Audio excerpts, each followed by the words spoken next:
दांत वाली बहू। रंजना कभी ब्रश नहीं करती थी।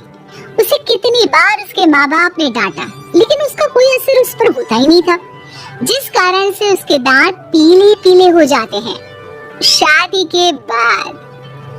अरे बहू, वैसे तो तुझ में कोई कमी नहीं है, पर तेरे दांत इतने पीले कैसे हैं बेटा? कैसे मतलब? कोई सर्जरी थोड़ी ना कराई है। वो तो क्या नाम, मैं ब्रश नहीं करती थी तो पीले हो गए। अब क्या करूं? आप कहें तो लाल करवा लूं या फिर काले? यार ये क्या है, क्यों माँ से लड़ रही हो? लड़ रही हूँ? अरे मैं लड़ रही हूँ या ये बोल रही है कि दांत पीले हैं, पीले। अरे तपस्या थोड़ी ना की है इन्हें पीले करने के लिए।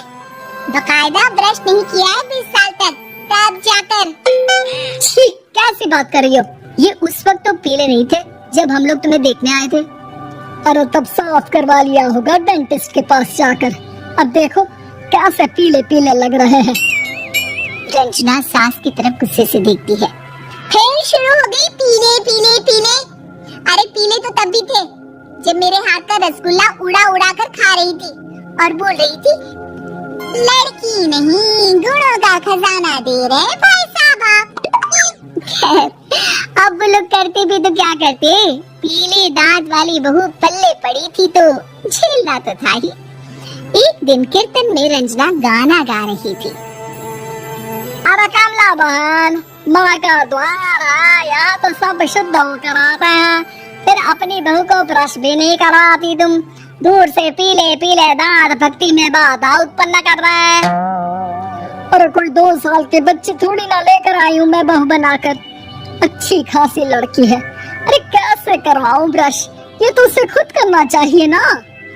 अब माँ बाप तो इसके जैसे तैसे निपटा दिए, ये नहीं सोचा कि सास कैसे संभालेगी।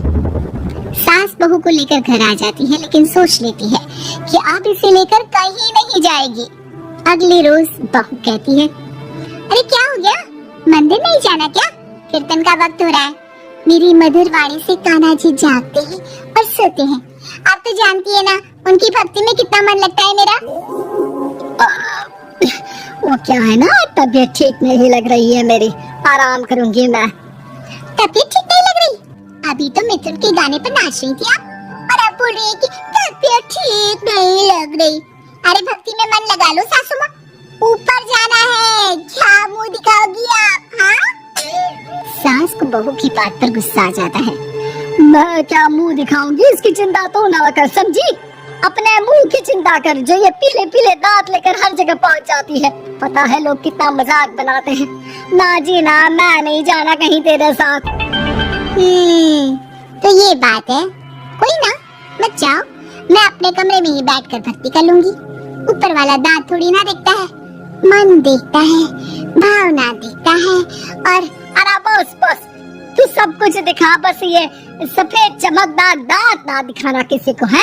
जा यहाँ से। बहू को सास की बात का कोई फर्क नहीं पड़ता, वो तो जैसी थी वैसी ही रह जाती है। सुबह नहाकर किचन में खाना बनाना, फिर खाना खाना, कीर्तन भजन करना और सो जाना। एक दिन, माँ जी मैं सहेली के घर जा रही हूँ, शाम को लेट आऊंगी। हाँ, तो जाना, मैंने कौन सा तेरी आरती करनी है घर पर बैठकर।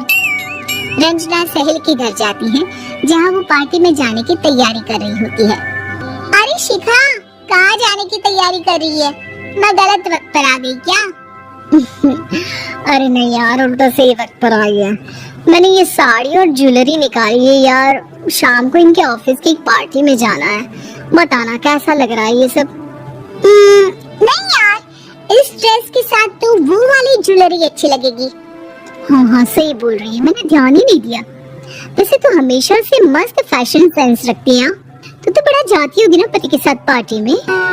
रंजना कुछ नहीं बोलती, बस सोचती है कि यार काश ये बात सही हो जाती, पर मैं क्यों नहीं जाती पार्टी में? क्या इन लोगों की कोई पार्टी होती नहीं होगी?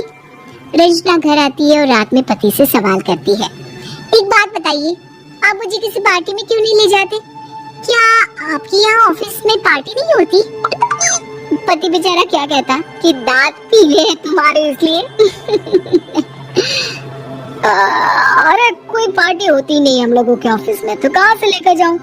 और मार्केट, मॉल, कहीं वीकेंड घूमना, कहीं तो अरे यार सारे हफ्ते में एक छुट्टी मिलती है, तो सोचता हूँ कि आराम ही कर लूं। क्यों? रंजना मन मार के रह जाती है। पहले कभी सास के साथ मंदिर जाया करती थी, लेकिन वो भी सास ने ले जाना बंद कर दिया। घर बैठी बैठी रंजना बोर हो जाती है। तभी उसे आइडिया आता है और वो मायके जाने का सोचती है। सासू माँ, 2 दिनों के लिए मम्मी के घर जा रही हूँ। अच्छा ठीक है, आराम से जा। और हाँ, माँ से कुछ अच्छी आदत सीख कर आना कि कैसे शरीर के हर भाग की तरह दांतों की सफाई भी जरूरी होती है, समझी? शुरू हो गई ना आप? वो लोग आपकी तरह नहीं है कि छोटी छोटी बात का बतंगड़ बना दे। उन लोगों के लिए मैं मायने रखती हूँ, ना कि मेरे पीले पीले दांत। रंजना माँ को बिना बताए उन लोगों को सरप्राइज देती है, लेकिन जैसे ही वो दरवाजे पर पहुँचती है, अंदर देखती है कि घर वाले कहीं जा रहे होते हैं।